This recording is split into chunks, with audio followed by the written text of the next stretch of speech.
Doctor साहब मैं तो टिक ही नहीं पाता हूँ, मैं तो 1 मिनट में ही डिस्चार्ज हो जाता हूँ। ऐसे बहुत सारे क्वेश्चन मुझे मेरे इंस्टाग्राम पे और कमेंट्स में या फिर मुझे ओपीडी में भी डेली लड़कों के मिलते हैं। तो ये है क्या? ये है प्रीमेच्योर इजैकुलेशन।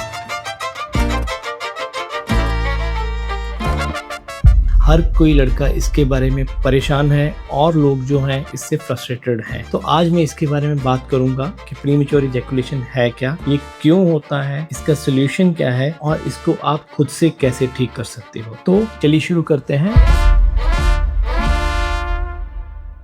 मेरा नाम है डॉक्टर वीरेंद्र विरदी। मैं एक यूरोलॉजिस्ट, एंड्रोलॉजिस्ट और एक सेक्सुअल हेल्थ कंसल्टेंट हूँ। चलिए बताते हैं। सबसे पहले है कि प्रीमेच्योर इजैकुलेशन या फिर पीएमई है क्या। अगर आप साइंटिफिकली देखा जाए तो ये इसको बोला जाता है, अगर इंट्रावजाइनल टाइम यानी कि एंट्री से बाद में, वजाइना में एंट्री के बाद में विद इन 1 मिनट अगर आपका डिस्चार्ज हो रहा है और इसकी वजह से आपको आपके लाइफस्टाइल और रिलेशनशिप में प्रॉब्लम आ रही है, आप फ्रस्ट्रेटेड रह रहे हो, आप या आपका पार्टनर, तो इसको प्रीमेच्योर इजैकुलेशन बोला जाता है। दूसरी बात जी, अगर कुछ एक लोगों का टाइमिंग भले ही कम हो लेकिन अगर उनकी लाइफ पे इसका इफेक्ट नहीं है या वो एक दूसरे से सेटिस्फाइड है तो उस केस में हम इसको प्रीमेच्योर इजैकुलेशन नहीं कहते हैं और उसमें ट्रीटमेंट करने की जरूरत नहीं होती है। दूसरी बात है कि प्रीमेच्योर इजैकुलेशन होता क्यों है।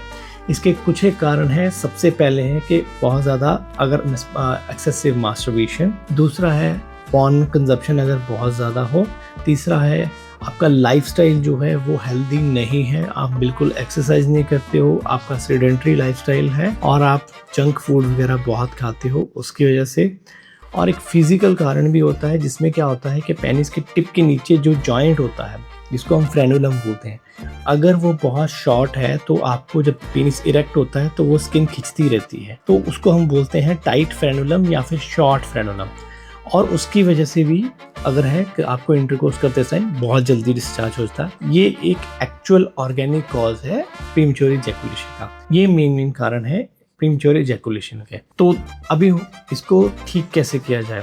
कुछ एक बिहेवियरल थेरेपीज हैं कि अगर आप अपनी लाइफस्टाइल में चेंजेस करते हो और कुछ एक स्टेप्स हैं, अगर आप इसको यूज़ करते हो तो आप जो टाइमिंग है वो कुछ हद तक 2 गुना या 3 गुना या 4 गुना तक बढ़ा सकते हो। सबसे पहले तो है आपका लाइफस्टाइल। अगर आपका लाइफस्टाइल सेडेंटरी लाइफस्टाइल है, आप सारा दिन बैठे रहते हो या फिर डेस्क जॉब है, तो आपको मिनिमम 45 मिनट्स हर हफ्ते में आपको एक्सरसाइज करना है 3 से 4 बार मिनिमम। और वो एक प्रॉपर एक्सरसाइज होनी चाहिए जिसमें आपकी बॉडी के मसल्स की जो है प्रॉपर एक्टिविटी होनी चाहिए।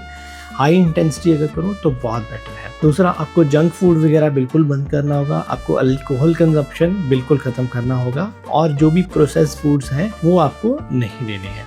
ये तो लाइफस्टाइल मॉडिफिकेशन हो गया। दूसरा है कि आपको सेक्सुअल इंटरकोर्स के टाइम पे क्या स्टेप्स यूज करने हैं। सबसे पहला स्टेप्स है कंट्रोल, यानी कि कंट्रोल ट्रेनिंग। इसमें क्या होता है कि स्टॉप एंड स्टार्ट। एक्चुअली क्या होता है कि जब भी आप इंटरकोर्स में होते हैं आपका माइंड और आपकी बॉडी दोनों एक साथ परफॉर्म कर रहे होते हैं। तो जब भी आपको लगता है, इसको स्टॉप एंड स्टार्ट टेक्निक भी कहते हैं, जब भी आपको लगता है कि आपको क्लाइमैक्स आने वाला है आप एकदम से रुक जाइए और 15-20 सेकंड्स का ब्रेक लीजिए, तो आपका स्टिमुलस जो है चला जाएगा। उसके बाद में फिर से स्टार्ट कीजिए। आप बार बार ये स्टॉप एंड स्टार्ट टेक्निक करेंगे बीच में एक इंटरकोर्स के दौरान, तो आपका टाइमिंग जो है कुछ हद तक बेटर हो जाएगा, लेकिन इसके लिए आपको प्रैक्टिस की जरूरत है। दूसरा है आपका स्क्वीज टेक्निक। इसमें क्या होता है कि जब भी आपको लगे कि क्लाइमेक्स आने वाला है, आप अपने पेनिस के टिप पे हल्का सा प्रेस कर दीजिए, उसको बोलते हैं स्क्वीज। तो आपका जो स्टिमुलस है वो डाउन हो जाएगा। हो सकता है कई बार उससे आपका इरेक्शन भी डाउन हो जाता है, लेकिन आप 10-15-20 सेकंड अगर ज़्यादा नहीं देंगे तो उसके बाद में उसको दोबारा रिज्यूम करिए, तो उससे भी आपको काफ़ी टाइमिंग जो है बढ़ जाएगा। तीसरा है डिटैच टेक्निक। इसमें क्या है कि आपका माइंड अगर उसी टाइम हम इंटरकोर्स के टाइम पे वही सोच रहा है तो आपको इजैकुलेशन होने के चांसेस जल्दी हैं। तो आप अपने माइंड को एकदम से अलग कर दीजिए, एकदम से कुछ और सोचने लग जाइए। मीन्स आप कुछ भी कर रहे हो, आप क्रिकेट सोचने लग जाइए या फिर कुछ ऐसा सोचने लग जाइए ताकि आपका माइंड और उसका कोऑर्डिनेशन थोड़ा डिस्टर्ब हो जाए।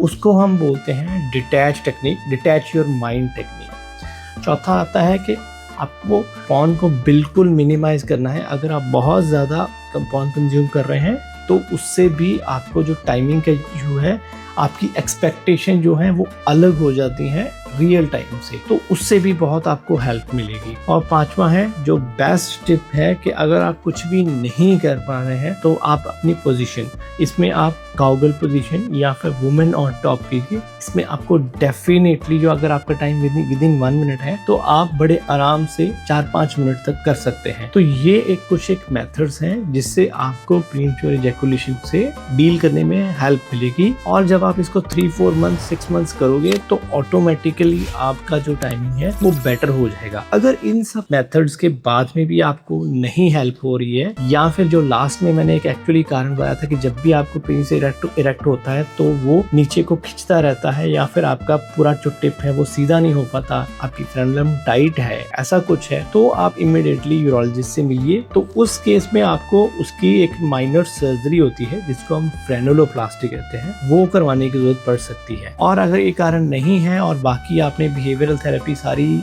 कर ली है फिर भी फर्क नहीं पड़ रहा है, तो फिर आप अपने यूरोलॉजिस्ट से मिलिए। उस केस में आपको मेडिकेशंस वगैरह की जरूरत पड़ सकती है। कुछ और भी प्रोसीजर्स हैं, मेथड्स हैं मार्केट में, जैसे स्प्रेज अवेलेबल है कि आप इंटरकोर्स से पहले टिप पे स्प्रे कर लीजिए। लेकिन उससे क्या होता है कि कई बार उससे सुन्न हो जाता है और पार्टनर का वेजाइना भी सुन्न हो जाता है, जिससे फिर वो प्लेजर में प्रॉब्लम आती है, तो पार्टनर भी कंप्लेन करता है। इससे अच्छा आपको एक आता है कि वो कॉन्डम आते हैं जो फिर क्लाइमेक्स कंट्रोल कॉन्डम आते हैं, जिसमें जो ड्रग होती है वो कॉन्डम के इनसाइड होती है, तो उससे पार्टनर को फर्क नहीं पड़ता।